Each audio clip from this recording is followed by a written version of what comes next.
नारी जगतेर जान रे नारी आधा ईमान रे नारी जगतेर जान रे नारी आधा ईमान रे बोले गेছেন मोर दयार नबीजी करो नारीर सम्मान रे बोले गेছেন मोर दयार नबीजी करो नारीर सम्मान रे नारी जगतेर जान रे।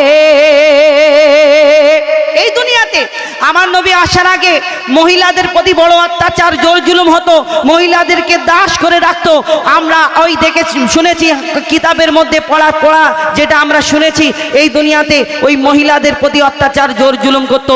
এখন আমরা শেষ নবী উম্মাতে শেষ নবী মুহাম্মদ সাল্লাল্লাহু আলাইহি সাল্লামের উম্মাত, কিন্তু আমরা ওই মহিলাদের প্রতি অনেকজন এমন মানুষ আছি অত্যাচার জোর জুলুম করি। বিয়ে করে নিলাম মনে করি শ্বশুরের মেয়ে আর শ্বশুরের নেই, আমি তো কিনে নিয়ে যে মারি ধরি আর মেরে ফেলি যা পারি করি, কিন্তু না, আমাদের চিন্তা করতে হবে কাল কিয়ামতের ময়দানে সকলকে মুখ দেখাতে হবে। তুমি অত্যাচার করবে, জোর জুলুম করবে আর সেখানে তুমি ছাড় পেবে, অত সহজ নয়। কবি সেই সম্পর্কে অতি মূল্যবান কথাই লিখছে, দেখুন।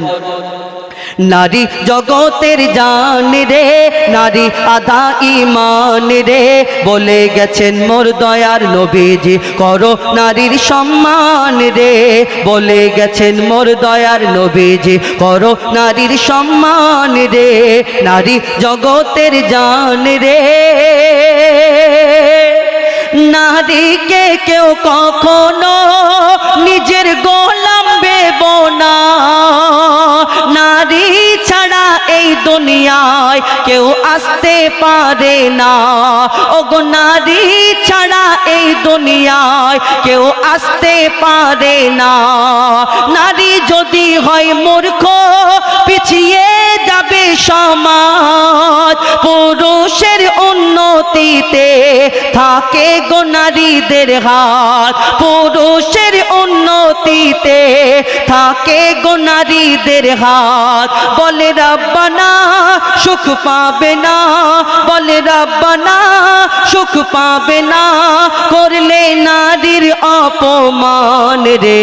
নারী জগতের জান রে নারী আধা ঈমান রে বলে গেছেন মোর দয়ার নবীজি করো নারীর সম্মান রে বলে গেছেন মোর দয়ার নবীজি করো নারীর সম্মান রে। তারপর কবি ছন্দের মাধ্যমে আরো কি লিখছে দেখুন। এই দুনিয়াতে দেখবেন বিশেষ করে সাধারণত এখন বর্তমান জমানায় আমাদের দেখবেন ঘরেতে সংসারে অশান্তি লেগে থাকে আর আমাদের ঘরের মেয়েরা যখন কষ্ট পায় শ্বশুর বাড়ি তখন আমাদের কি হয়, মনটা বড় কাঁদে, ভাইয়ের মনটা কাঁদে, বাপের মনটা কাঁদে, মার মনটা ছটফট করে, হ্যাঁ আমার মেয়েটা কত কষ্ট পাচ্ছে শ্বশুর বাড়িতে। কিন্তু তোমার ঘরেতে একজন কোনো কারোর মেয়ে আছে, তারও বাপ আছে, তারও ভাই আছে, তারও এই দুনিয়াতে তারও ফ্যামিলি আছে, তুমি তাকে যদি অত্যাচার করো তারও ঘরের লোকের কষ্ট হবে, এটা তোমাকেও চিন্তা ভাবনা করা দরকার। সেই সম্পর্কে কবি ছন্দের মাধ্যমে আরো কি লিখছে দেখুন।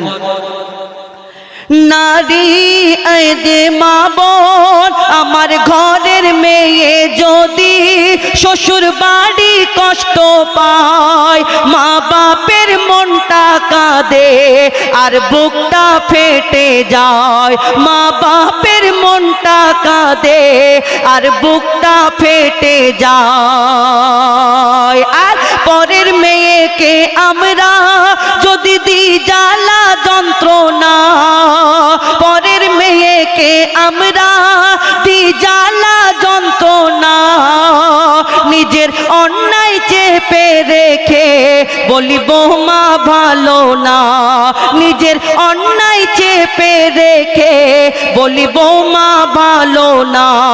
যারা পরের ভেবে কষ্ট দেবে, যারা পরের ভেবে কষ্ট দেবে তারা নয় ভালো ইনসান রে। নারী জগতের জান রে নারী আধা ঈমান রে বলে গেছেন মোর দয়ার নবীজি করো নারীর সম্মান রে বলে গেছেন মোর দয়ার নবীজি করো নারীর সম্মান রে।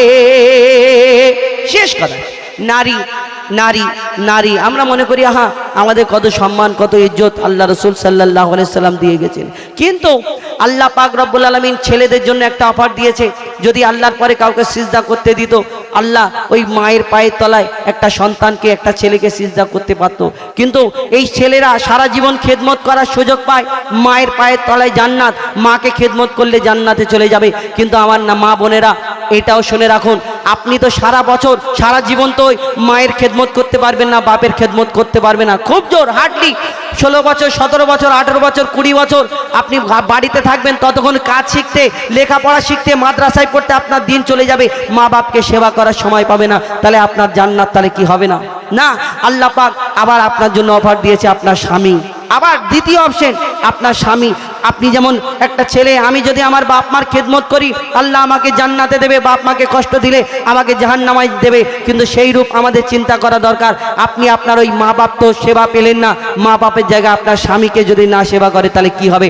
আপনি যতই পরহেজগার হন, যতই ইবাদত করুন, আল্লাহর যত নেককার বান্দা হও না কেন, আল্লাহ কোনোদিন জান্নাতে দেবে না। কেন? কবি ছন্দের মাধ্যমে সেই সম্পর্কে শেষ কথায় আরো কি লিখছে দেখুন। মা বোনেদের কাছে আমরা করি আবেদন, মা বোনেদের কাছে আমরা করি আবেদন, তোমার পিতা আর স্বামী পাবে সম্মান, ভালো হলে তোমার চাল চলন, তোমার পিতা আর স্বামী পাবে সম্মান, ভালো হলে তোমার চাল চলন। যতই থাক না তোমার আমল, যতই হও না পরহেজগার, মঈদুল ইসলাম বলে যায় তোর সব কিছু বেকার, মঈদুল ইসলাম বলে যায় তোমার সব কিছু বেকার। কেন?